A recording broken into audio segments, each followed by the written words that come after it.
Hi అండి. ఈరోజు వీడియోలో అప్పటికప్పుడు సింపుల్‌గా చేసుకునే సేమియా కేసరినైతే ప్రిపేర్ చేసుకుందాం.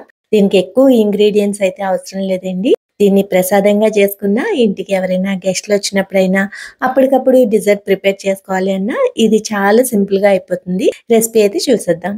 దీనికోసం ముందుగా స్టవ్ పై ప్యాన్ పెట్టుకొని, ప్యాన్‌లోని కొద్దిగా నెయ్యి వేసి, నెయ్యి వేడెక్కిన తర్వాత జీడిపప్పు, బాదం అలాగే కొద్దిగా కిస్మిస్ కూడా వేసి వేయించి తీసి పక్కన ఉంచుకోవాలి. ఇప్పుడు ఇదే ప్యాన్‌లోని 1 కప్పు వరకు సేమియాని వేసుకొని లో ఫ్లేమ్‌లోనే గోల్డెన్ కలర్ వచ్చేంత వరకు వేయించి తీసి పక్కన ఉంచుకోవాలి. మళ్ళీ అదే ప్యాన్‌లోని పావు కప్పు వరకు వాటర్‌ని, ముప్పావు కప్పు వరకు బెల్లాన్ని వేసి బెల్లం కరిగేంత వరకు మరిగించుకోవాలి.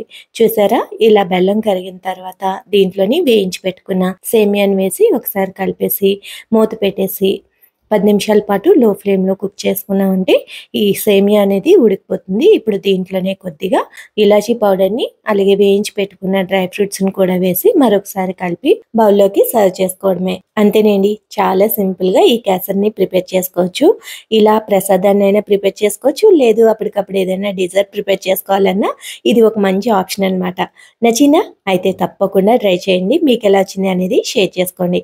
అలాగే వీడియో నచ్చితే లైక్ చేయండి. మీ ఫ్రెండ్స్ అండ్ ఫ్యామిలీతో షేర్ చేసుకోండి. Thanks for watching.